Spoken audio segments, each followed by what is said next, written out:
Welcome back. Today we are making a southern style peach cobbler. The first thing I need to do is preheat my oven to 375 degrees. And while that's preheating, I'm going to go ahead and get started. I am going to melt a half a stick of butter, that'd be 4 tablespoons, in my microwave. And I don't need to melt it completely, I just need it to be extremely soft. So once it's done, I'm going to go ahead and pour it in my 9x13 pan, and I'm just going to kind of swirl it around, make sure I coat it. And like I said, it doesn't matter if a little bit of butter is left semi-solid, it's going to melt when you put the hot fruit on it. And so once I have that coated, I'm going to go ahead and push that to the side, and I'm going to get my peaches ready. I am using 2 cans that are 15 ounces each of peach slices, and these are packed in juice. You can use the packed in the heavy syrup, but you'll want to cut back your sugar. So I am using 1 cup of sugar. If you use it packed in heavy juice, I would only use a half of a cup. And I'm going to add 2 teaspoons of cinnamon. And I'm just going to give this a really quick stir. I want to make sure everything is mixed well, that the sugar is mixed well, the cinnamon's mixed well, and I'm going to leave that to simmer. Now, while I'm doing that, I'm going to go ahead and put in a small bowl 3/4 of a cup of water and 2 heaping teaspoons of cornstarch. I'm just going to give that a quick stir. I'll make sure all the cornstarch is melted. It's going to be about the consistency of a skim milk, fairly thin. And I'm going to put that to the side. And I'm going to go ahead and get my topping ready. I'm going to, in a large mixing bowl, add 1.5 cups of all-purpose flour. I'm also going to add 1 cup of white sugar. If you want to use brown sugar in this, you can. You could use a half a cup of white sugar and a half a cup of brown sugar. And then I'm going to add 1 teaspoon of baking powder, 1 teaspoon of baking soda, and a half a teaspoon of salt. And once I've got that added, I'm just going to whisk that really quick. I want to make sure the sugar and the flour and the soda and the powder and salt are mixed well. And once that's done, I'm going to go ahead and add my milk. I am using 2% milk. You could use whole milk or skim milk in this recipe.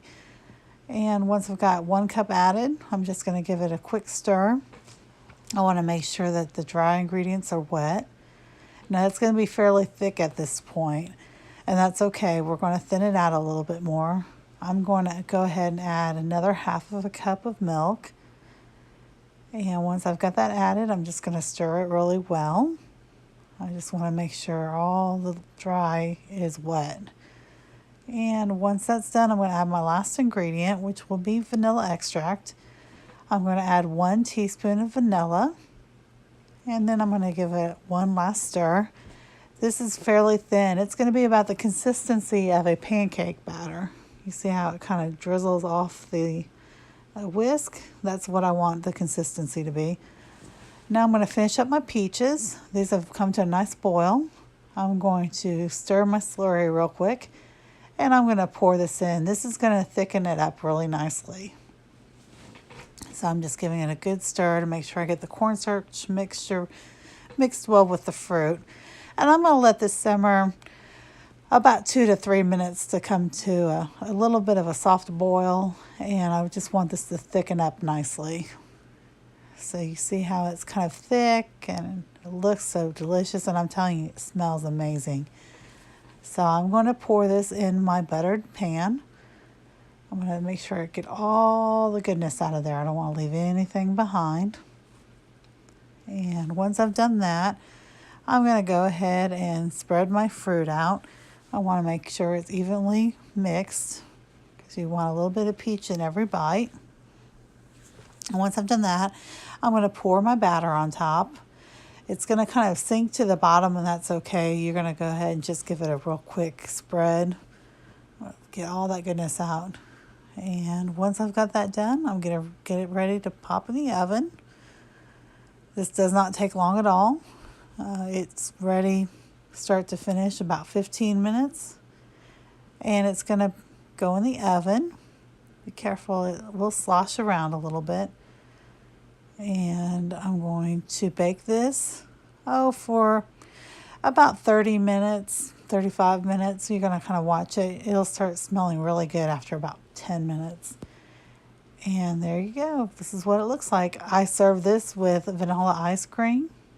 It's warm, it's sweet, it's most delicious.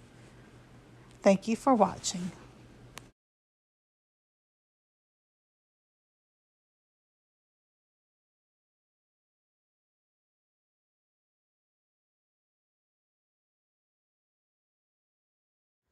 Thank you for watching this video. Hope you enjoyed it. If you did, be sure to give it a thumbs up. If you'd like to see more from me in the future, hit that subscribe button down below. I'm posting 3 videos a week, 2 cooking and baking videos, along with 1 randomness. I can use my words like a big girl. Randomness vlog. Anyhow, I love peach cobbler. Peach cobbler is my favorite kind of cobbler. This is a really quick and easy recipe. There's not a lot of ingredients. There's not a lot of work involved. You can have it put together in probably less than 5 minutes. It doesn't take long to bake, but oh my God, it's so good. The sauce it makes is so sweet and cinnamony. Oh man, it's really good with vanilla ice cream. Whipped cream is okay. I prefer it with vanilla ice cream. It's just, so good. And it's really even good reheated. Of course, it's always best when it's fresh, but it's good reheated as well. Definitely a crowd pleaser. And though I'm not, I always say I'm a Yankee transplant, I feel like I'm a Southern girl at heart. So this is definitely a Southern recipe. I hope you guys have a great day. And remember, not every day is good, but there's always something good in every day. And I will see you next time.